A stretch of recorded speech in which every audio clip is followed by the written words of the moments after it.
एक जने से दो भय पैदा, भैया ने बहन ब्याई। ये मैया यहाँ पर कहा गया, इसी जगह पर कहा गया, भैया ने बहन ब्याई। इसी प्रकार से स्वामन्यु और शतरूपा दोनों की आपस में विवाह करवा दिया।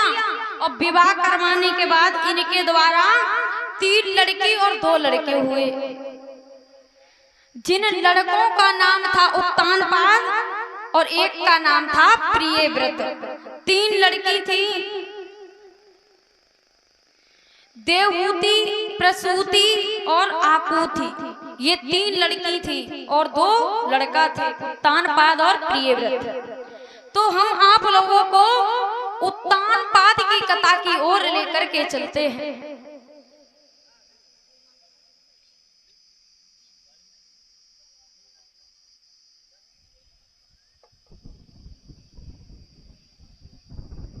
तो सभी लोग बड़े ही ध्यान से कथा को श्रवण करेंगे।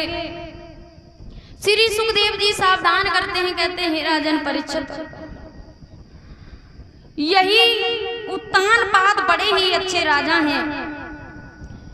इनके राज में किसी भी चीज की कमी नहीं है और ये बहुत अच्छे राजा हुए। और ये कैसे राजा हैं?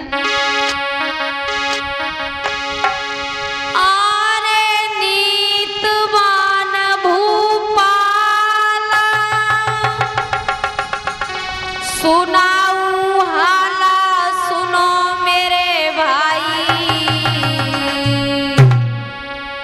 जग राजा सब सुख हाल रे, रहती थी प्रजा सुख।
राजा हैं।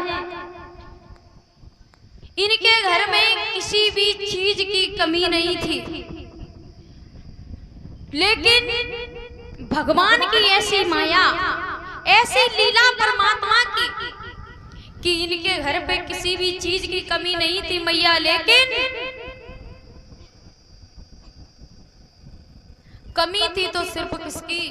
एक पुत्र की, एक संतान की, क्योंकि इनके घर में कोई भी संतान नहीं थी। बड़ी ही सुंदर इनके घर में इनकी पत्नी है सुनीति, जो कि पति की हर बात मानने वाली, हर समय पति के साथ में रहने वाली ऐसी पतिव्रता नारी जो सुनीति थी।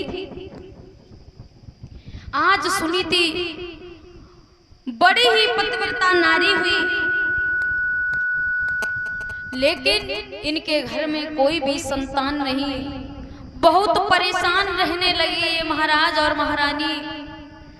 आज मन में विचार कर रहे हैं कि हमारे घर में कोई भी संतान नहीं है, लेकिन मैया जिस पिता पे कोई पुत्र ना हो, कोई संतान ना हो, जिस माँ की गोद खाली हो, कोई भी व्यक्ति उस इंसान को देखना पसंद नहीं करता है। कहते हैं ना, कोई अगर मिल जाए तो कहते हैं कि देखो वो बांझ है, उसके कोई भी पुत्र नहीं हुआ। कोई ऐसे व्यक्ति की शक्ल देखना पसंद नहीं करता है। महाराज जब निकल के जाते थे, नगर के लोग मन ही मन में सोचते थे कि देखो ये निर्वंशी जा रहा है।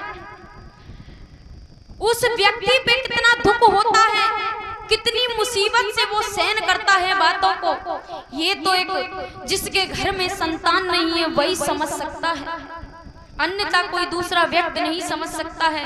कितना दुख होता है उस समय। आज उसी समय महाराज महारानी दोनों ही बहुत दुखी हैं। महाराज जैसे ही महलों में गए और महलों में जब पूछे तो उसी समय आज मन में विचार करने लगे और दोनों प्राणी रोने लगे और कहा, अरे वेदना की गति निराली,